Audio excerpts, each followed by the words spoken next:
नमस्कार. आता पाहूया 6व्या स्थानामध्ये जर चंद्र असेल तर त्याचे काय फल आहे किंवा काय त्याचे क्वालिटीज तो त्या व्यक्तीला देतो. या स्थानी चंद्र असता राजापासून किंवा सरकारपासून पीडा, भय असते.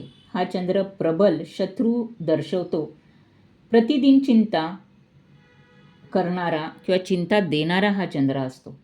या स्थानातील चंद्र शुभ असल्यास प्रकृती चांगली असते. हा मनुष्य व्यायाम, योगासने, पथ्य करून प्रकृती व्यवस्थित राहावी याची खबरदारी घेतो. आचारविचारांमध्ये समतोल साधून नियमित जीवन जगतो.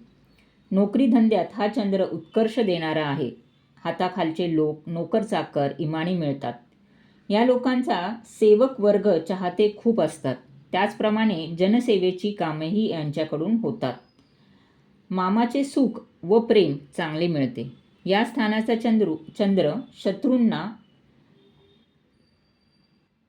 पराजित करणारा असतो. या स्थानाच्या हाताच्या बोटावर अंमल असल्याने चित्रकार, पेंटर व कलेसाठी खूप चांगला असतो. म्हणजे अशी व्यक्ती अशा कलांमध्ये खूप चांगली असते.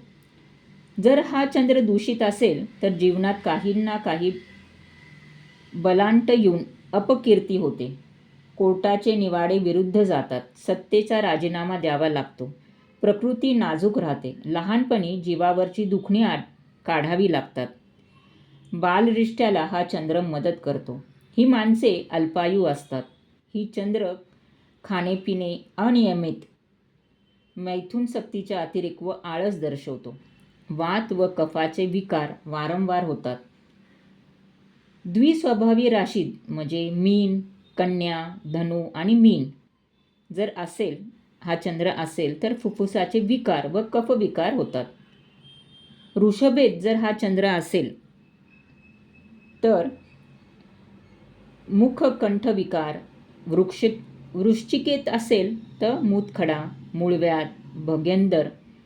कर्केत जर हा चंद्र असेल तर अपचनाचे विकार दर्शवतो. हा चंद्र व्यसन लावणे किंवा व्यसनाधीनता देतो. खर्चाला ताळतंत्र नसतो. शत्रू प्रबळ असतो. शारीरिक, मानसिक, आर्थिक चिंता, शत्रुत्व दर्शवणारा हा चंद्र आहे.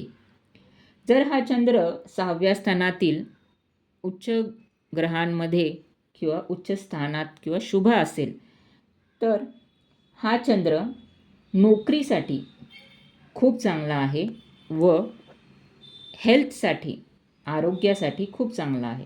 पण जर हा दूषित असेल तर खूप निरनिराळे आजार ह्या चंद्रामुळे होऊ शकतात.